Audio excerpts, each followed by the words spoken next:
Welcome friends, M Singh foundation YouTube channel पे आप लोग का स्वागत है। आज बीएसएससी के संबंध में 2-3 बड़े अपडेट हैं। नए वैकेंसी के संबंध में ऑनगोइंग जो उसका काउंसलिंग हो रहा है उसके संबंध में, जो हाई कोर्ट में केस आज सुनवाई होने वाली है काउंसलिंग को रोक लगाने के लिए उसके संबंध में, साथ ही साथ जो बीपीएससी के एग्जामिनेशन है और भी जो भर्तियां आने वाली हैं उस सब पर बात होगी एक-एक करके। सबसे पहले हम लोग जरा बात कर लेते हैं first basis inter mains counselling के संबंध में। आपको पता है कि जो फिंगरप्रिंट मिसमैच है उसके कारण बहुत ज़्यादा समस्या हो रही है और लगातार छात्र इसमें इन्वॉल्व हो रहे हैं। हालाँकि इसमें ये बात निकल के आ रही है कि इसमें सॉल्वर गैंग का हाथ था और उन्होंने इसको अंजाम दिया था, जिसके कारण इनका मैच नहीं हो रहा है। देखिए, किन्हीं का यदि पीटी में मैच नहीं हो रहा है, यदि मेंस में नहीं मैच हो रहा है और किन्हीं का आइदर दोनों में नहीं मैच हो रहा है, तभी जाकर के उनको फिंगर मिसमैच की कैटेगरी में रखा जा रहा है, उनको पुलिस के हवाले किया जा रहा है। नहीं तो आपको किसी में भी एक में मैच हो जा रहा है तो आपको वहाँ पे एक्सेप्ट कर लिया जा रहा है। तो अब ऐसे कुल 141 फर्जी कैंडिडेट हो गए हैं जिनका फिंगरप्रिंट मिसमैच नहीं किया है। अब उन पर एफआईआर भी लॉन्च कर दिया गया है और उनके खिलाफ एफआईआर लॉन्च करके पुलिस ये चेक कर रही है कि वास्तव में इन्होंने किस तरह से सेटिंग किया था, किस तरह से सॉल्वर गैंग को बैठाया था और आगे आया था। इन हर एक पहलुओं पर बात कर रही है, ठीक है ना? तो अब देखना है कि आगे इस पर क्या आती है। तो ये एक अपडेट है, ठीक है? और दूसरी जहाँ तक बात है कि काउंसलिंग हो रही है, तो देखिए लगभग अब आधा से ज़्यादा इसका काउंसलिंग का प्रोसेस कंप्लीट हो चुका है और जिसका 14 तारीख वाला था उसको भी दे दिया है कि 25 तारीख को आपको हो जाएगा। तो लगभग ये काउंसलिंग आपको 25 तारीख तक ऑलमोस्ट खत्म हो जाएँगे। जो भी जेन्युइन कैंडिडेट हैं उनको कोई भी दिक्कत नहीं हो रही है। ऑल्दो आपको फोटोग्राफ्स ले जाने में मतलब कि उसको पेन ड्राइव बनाने में इन सब प्रोसेस से गुजरना पड़ता है, लेकिन उनको बहुत ज़्यादा मेजर इशू नहीं हो रहा है। तो कुल मिला के एक अच्छे माहौल में वहाँ पे हो रहा है। हालाँकि टेक्निकल इशू कुछ ना कुछ आती रहती हैं, तो ये एक अलग बात हो गया, ठीक है ना?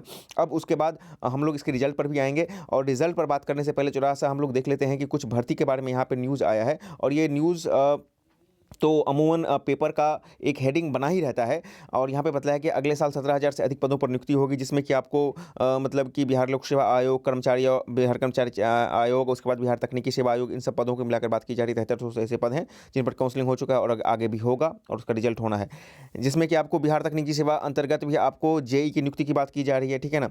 उसके बाद आइए हम लोग सीधे बात कर लेते हैं। जो मेन मुद्दा है वो है सेकेंड इंटर लेवल और आपका जो है आपका थर्ड बीएसएससी सीजीएल, ठीक है ना? तो देखिए, सबसे पहले बीएसएससी के बारे में हम लोग बात कर लेते हैं। तो बीएसएससी द्वितीय इंटरमीडिएट परीक्षा का विज्ञापन अगले वर्ष जनवरी में निकलेगा। इसमें 3000 रिक्तियाँ आने की संभावना है, जिसमें लगभग 2500 रिक्तियाँ आयोग को मिल चुके हैं। तृतीय स्तरीय परीक्षा का विज्ञापन भी अगले वर्ष की शुरुआत में ही आने की संभावना है। इसमें भी लगभग 2000 रिक्तियाँ होने की संभावना है, जिसमें से लगभग 1500 रिक्तियाँ आयोग को आ चुका है। अच्छा, ये दोनों वैकेंसी कैसा है ना, मैं कोई कटाक्ष नहीं बोल रहा हूँ। यदि आप इसके जेन्युइन स्टूडेंट हैं तो पेपर में ये काफ़ी शोभा बढ़ाती है। पेपर का ही तो इतना शोभा बढ़ाती है ये दोनों वैकेंसी।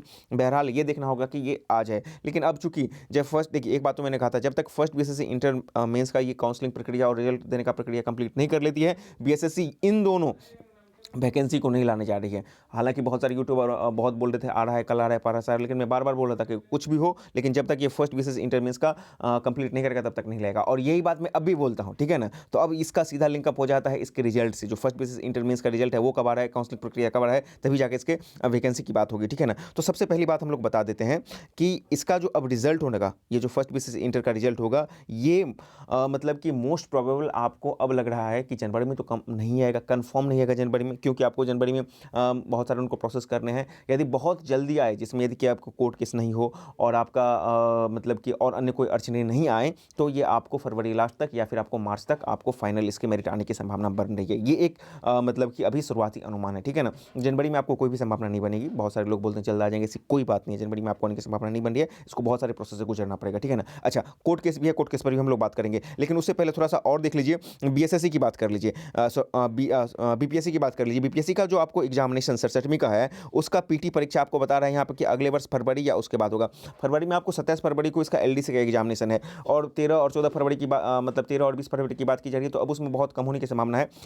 आप ये मान के चलिए कि आपको मार्च लास्ट तक 67वीं बीपीएससी पीटी हर हाल में आपको होने की प्रबल संभावना है। यदि बहुत कुछ हुआ तभी आपको अप्रैल के फर्स्ट वीक में जाएगा, ठीक है ना? नहीं तो आपको मार्च मस्ट मान के चलिए कि सेकेंड हाफ मार्च के बाद आपको कभी भी इसके होने की संभावना बहुत ज़्यादा दिखेगी। तो उसी अकॉर्डिंग जो भी 67 बीपीएससी कैंडिडेट हैं अपनी तैयारी को जारी रखेंगे, ठीक है ना? और इसी के साथ आगे बताया गया है कि इसके साथ ही असिस्टेंट इंजीनियरिंग की परीक्षा भी अगले वर्ष 26 और 27 मार्च को होगी, ठीक है ना? तो उसी के अकॉर्डिंग आपको देख लीजिए कि आपको ये एग्जामिनेशन है, फिर यदि उससे पहले यदि ले लेता है 26-27 मार्च से पहले आपको इसका ले लेता है 67 बीपीएससी का, तो अच्छी बात है। नहीं तो आपको अप्रैल में इसका 67 बीपीएससी पीट का होगा, फर्स्ट वीक ऑफ अप्रैल, नहीं तो आप मार्च ही आप मान के आपको चलना पड़ेगा। अच्छा, ये सब बातें हो गई। अब जरा हम लोग बात कर रहे थे कि ये जो बीएसएससी का रिज़ल्ट है, ये आपको क्यों जनवरी में आने की संभावना नहीं है।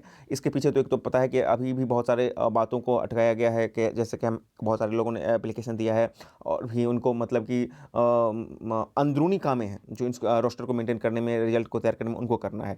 और जो कोर्ट मैटर है, वो बहुत महत्वपूर्ण हो जाता है। चलिए, उस चीज़ को हम लोग ज़रा देख लेते हैं। एक कोर्ट मैटर कहाँ पर आता है? एक कोर्ट मैटर आपको पता है कि जो 2020 में हुआ था, 43-53-2020, इसको डिस्पैच कर दिया गया है। ये था, आपको देख लीजिए यहाँ पे इसका।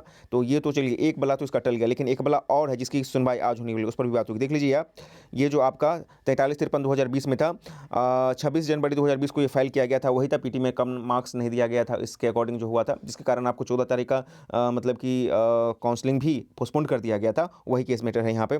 तो यहाँ पे आप देख सकते हैं, केस डिस्पोज्ड कर दिया गया है। और किस आधार पर डिस्पोज्ड किया गया है? तो कंसेंटेड डिसमिस्ड, मतलब कि जो अपीलेंट थे, यानी कि जो छात्रों ने मतलब कि दावा किया था, उसी को डिसमिस कर दिया गया है। और डिसमिस किस आधार पे किया गया है? जब इनको बोला गया था कि आपको पता है कि 7 तारीख का जो उसका डिसीजन आया था, उसमें ये बोला गया था कि आप जो है काउंटर एफिडेविट दायर कीजिए सरकार को, और बीएसएससी को बोला था, और वो कट ऑफ वगैरह दीजिए, ताकि हम सामने वाले को दिखा दें और बता दें कि आपका इस कट ऑफ से कम नंबर है। तो वही चीज़ यहाँ पे दायर किया गया था। देख लीजिए यहाँ को, पहले मतलब कि रिस्पोंडेंट, यानी कि जो बीएसएससी और सरकार ने, इसने देख लीजिए काउंटर एफिडेविट दायर किया है, यहाँ पे देख सकते हैं।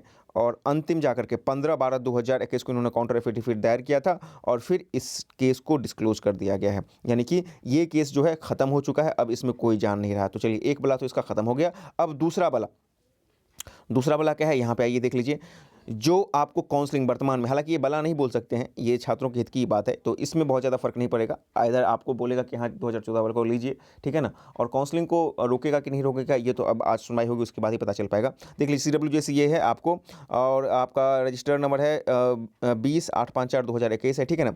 और ये 20/12 जो है, फाइलिंग डेट 20/12/2021 को फाइलिंग किया गया था। रजिस्ट्रेशन भी 20/12/2021 को हुआ था। इसका फर्स्ट हियरिंग जो हुआ था 21 दिसंबर 2021 को हुआ था, और नेक्स्ट हियरिंग आज है 22 दिसंबर 2021 को। और आज ही ये फैसला होगा कि क्या ये काउंसलिंग को मतलब कि रोका जाए, या फिर सरकार को ऑर्डर दिया जाए कि मतलब कि आप 2014 वाला स्टूडेंट को जो NCL है, उसको भी आप जो है, सॉरी, जिसको 2014 वाले नहीं है, नया वाला भी है, उसको भी आप कंसीडर कीजिए। अच्छा, नया वाले में कुछ नहीं कर रहा है, नया वाले में बस न्यू वाला जो है, उसी पर रिमार्क लगा कर रख रहा है। मैंने पहले ही कहा था कि बीएसएससी अपने पास रिमार्क रखे इसलिए रख रही है क्योंकि अभी बीएसएससी को ये नहीं पता है कि हम उनको रिजेक्ट कर पाएंगे या मतलब कि सिलेक्ट कर पाएंगे। तो जैसे यदि कोर्ट फैसला दे देती है, या सरकार के सामान्य प्रशासन विभाग की तरफ से फैसला आ जाती है, तो उसके अकॉर्डिंग वो करेगी। तो न्यू जिन पर रिमार्क दिया गया है, उनको भी बहुत घबराने की बात नहीं है, जिन्होंने नया सर्टिफिकेट दिया है। इस चीज़ को भी मैं बार बार बोल रहा हूँ आपको। अब जिन्होंने काउंसलिंग दे दिया, उनको तो बिल्कुल घबराना ही नहीं है। अब इत्मीनान से आप बैठिए और दूसरे एग्जामिनेशन की वगैरह की तैयारी कीजिए, ठीक है ना। यहाँ पे देख लीजिए, विनोद कुमार और एडवोकेट अलका वर्मा के थ्रू इन्होंने किया था, स्टेट ऑफ बिहार के थ्रू इन्होंने किया था। और यहाँ पे आइए, ये बहुत ज़्यादा लोग हैं जिन्होंने इसको किया था, कैटेगराइज किया था, जिनका अपना नाम है, ठीक है ना। चलिए, ये सब इन्होंने किया था। आज इसका हियरिंग है, और आज के बाद ही सब कुछ क्लियर हो पाएगा कि इसको रोका जाएगा या फिर इसको नेक्स्ट हियरिंग के लिए दिया जाएगा, क्योंकि आपको पता है कि 25 तक इसका लास्ट मतलब कि काउंसलिंग है। तो हो सकता है कि मे बी आज ही कुछ फैसला आए, या फिर आपको वेट करना पड़ेगा। शाम तक इसके संबंध में हम आपको अपडेट कर देंगे। तो कुल मिला के बात इतनी है कि नए वैकेंसी की भी बात की जा रही है, नए बहाल की भी बात की जा रही है, ऑन गोइंग वैकेंसी की भी बात की जा रही है। सब कुछ अपने अपने प्रोसेस में धीरे धीरे हो रहे हैं। आपको तैयारी जारी रखनी चाहिए।